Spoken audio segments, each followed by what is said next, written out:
What's going on, guys? Hopefully you're having a good weekend. Bitcoin's having a pretty decent weekend, hanging around in the mid 90s. Chart-wise, we did see a positive reaction on the 50 MA, which we saw many times last cycle, and I'll show you guys that in a second. I've showed you it before, but it never hurts for a little reassurance. And in this video, we're also going to talk about Blackrock. Can they somehow increase Bitcoin's capped supply? And after that, we're going to look at more metrics that point out if Bitcoin is at a cycle top or not. And I've showed you this little list here. These are Bitcoin topping indicators that I'm watching. We are going to add a couple to this list. But right now, here are some things I'm watching. The Pi cycle top, the RSI on the monthly/weekly, realized hodl waves, MVRV Z-score, short-term holders realized profit, and hash ribbons. For the sake of not keeping you for the whole video, long story short, Bitcoin has not topped out according to pretty much all of these metrics. Now let's talk about this recent educational video from Blackrock. There was some concerns raised. In this educational video, they did mention that there's no guarantee that Bitcoin's 21 million supply cap will not be changed. That definitely stoked some fear. And while Blackrock's fund does hold a considerable amount of Bitcoin, remember this is not Blackrock themselves, these are holders of the ETFs. Say Blackrock did hold the 500,000 Bitcoin outright and it wasn't their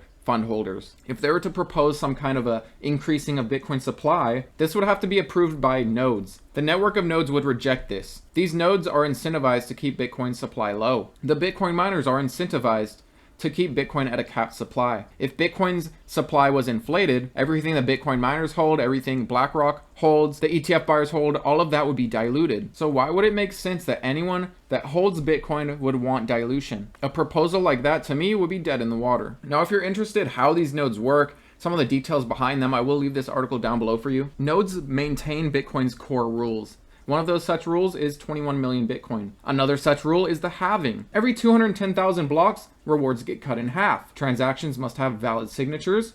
Blocks cannot exceed certain size limits. But the node operators are the ones that hold the power when developers propose changes to Bitcoin's protocol. These nodes must adopt new software versions for changes to take effect, for instance. One thing to think about with Bitcoin is if you are a holder, you don't want more supply of Bitcoin. This is the reason we are in Bitcoin and not holding fiat currency. I think that disclaimer from BlackRock in their educational video was just that, a disclaimer. And while it is extremely highly unlikely that Bitcoin's 21 million cap will ever change, they still from a legal standpoint need to give that disclaimer. Now let's look at these 6 on-chain indicators to understand the Bitcoin cycle. I do think it's a fantastic idea for you to compile a list of these indicators pointing out if Bitcoin has topped out or not. And it's never too early to look at these things. Some people might be saying, well, we've got like a whole year left to this bull run. Why are you already talking about the top? I'd much rather be talking about the top for Bitcoin before we top out than after we top out. But anyways, before I keep getting distracted, one metric is terminal price. This incorporates coin days destroyed, or CDD,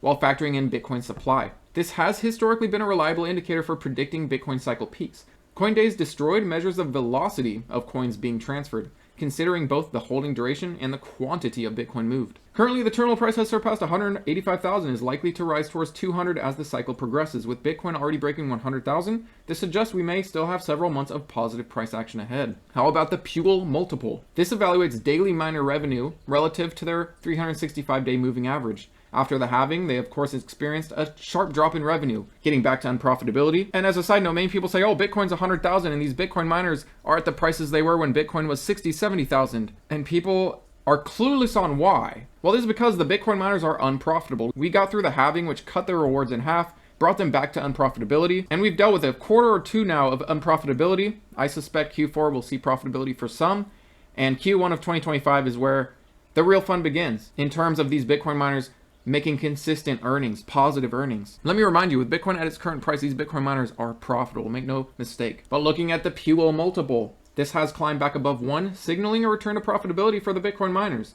Historically, surpassing this threshold has indicated the later stages of a bull cycle, often marked by exponential price rallies. A similar pattern was observed during all previous bull runs. When you look at last cycle, in mid to late 2021, when Bitcoin was really running, when the alts were running, the Bitcoin miners were running, they were posting profitability. Profitability comes again later in the cycle. Profitability is coming again this cycle before we top out, make no mistake. And many people are worried about the Bitcoin miners, but to me, this is the time to be so bullish on them. While everyone's fearful, while people are talking shit, while people are complaining about the YouTubers saying they don't know what they're talking about, this is when you bite the bullet and you buy. While everyone else is complaining, while people are saying, should I just leave and get into MicroStrategy?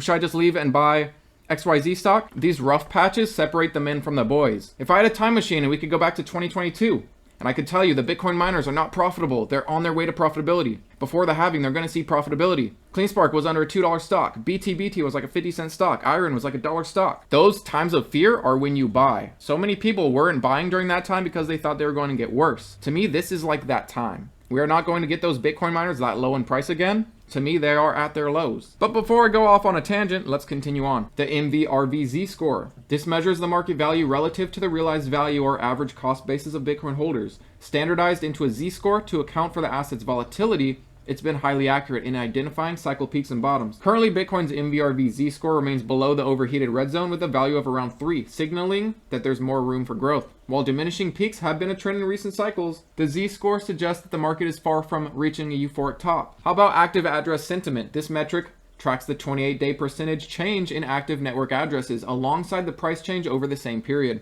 When price growth outpaces network activity, it suggests that the market may be short-term overbought, as the positive price action may not be sustainable given network utilization.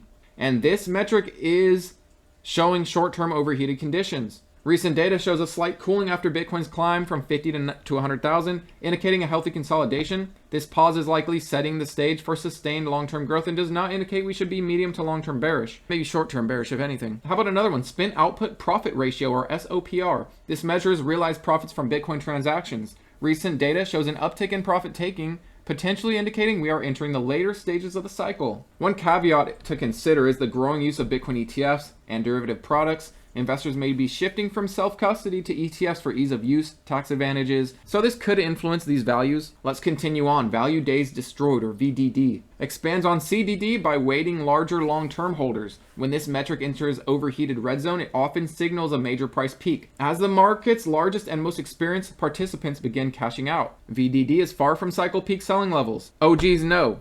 You don't want to sell this early. The top will come later. VDD is warm, but not too hot.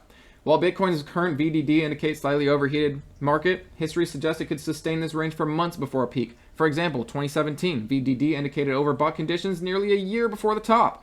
So this might not be the best indicator, but combining it with others definitely helps. Conclusion, taken together, these metrics suggest that Bitcoin is entering the later stages of its bull market. Bingo! While some indicators point to short-term cooling or slight overextension, sure, most highlight substantial remaining upside throughout 2025. Key resistance levels, 150, 200. Metrics like SOPR and VDD providing clear signals as we approach those levels. I shouldn't have to tell you this, but anytime Bitcoin pulls back, these are dip buy opportunities for Bitcoin, the miners, altcoins, any of the Bitcoin plays you like. We did come down and test the 50 MA. We also held up an important $92,000 level that might be important in the future if we do start heading back down. Let me show you last cycle how many times we bounced off that 50 MA. So here is basically where we are. We're in like December right here, 2020 of December. Similar timeline based on the cycle, right? We start rallying, cool down, test that 50 MA, bounce, cool down, pretty much test that 50 MA, bounce, cool down, pretty much test that 50 MA, bounce, cool down, break that 50 MA. Flips as somewhat of a resistance. And I know there's a lot of people that were buying Bitcoin in 2022, in 2023, when it was under 50,000, under 30,000, and it's kind of hard to want to buy when it's so close to 100,000. But in my opinion, you have to kind of tune that out and follow the cycle. It's up to you in the end if you want to buy Bitcoin at these prices, realizing that we have already got through probably the majority of this bull run. In my opinion, Bitcoin is still a good buy. While we're under 100,000, take advantage. As I mentioned the other day, we did see a bullish divergence, but we got somewhat of a reversal, but I would like to see us keep going. I don't want to retest this level, this 92,000 level necessarily. If we break this 92,000, that would be not a good thing. That is an important level to hold. Another thing I wanted to mention is we were watching this downtrend in the Discord, but we didn't really get much of a reaction to it. I mean, we saw a slight reaction, but we're basically back where we were before the breakout. Let me remind you that not all hope is lost for the end of December. We might see an end of this year on a great note. One thing to realize about the last couple months is we did break out at the end of the month. Here's one example. In the end of October, we basically broke out, got so close to our all-time highs, our peak back in March of 2024 on the ETF hype. We saw October, the end of October was a nice run. What about the end of November? Same thing, a nice little run to end November. Back up towards 100,000 there. We saw something similar last month and then the month before, where we pull back right before the end of the month to go on and take it back. I do think we are going to take our losses back. I do think Bitcoin has a good chance of ending This year, right around 110,000. If not, it's all good. We've got 2025 to enjoy. That's just reading the last couple months of what we've been doing. We see these little end of month shakeouts, and then the month ends strong. We might see the same thing here. Take advantage of Bitcoin. Take advantage of the Bitcoin miners you like before they get back to profitability. Last time they did this, that is when they started running. Before the halving, back in January, February, March, we started seeing Bitcoin miners posting profitability again. We saw them starting to rally ahead of the halving before they got their rewards cut in half and went back to unprofitability. This time around, we don't have another halving for a couple years. And while, in my opinion, we'll eventually enter a crypto winter, the Bitcoin miner should be looking at some great profitability for multiple quarters moving forwards. But what say you guys? Are you giving up on the Bitcoin miners at probably the worst time? How are you feeling about Bitcoin? Do you think Bitcoin's never going to get back over 100,000? Or are you simply following the cycle, following the indicators? So many signs are pointing to Bitcoin going much higher this cycle. So in my opinion, buckle up, enjoy the rest of the ride. Thanks as always, guys, and enjoy the rest of your weekend.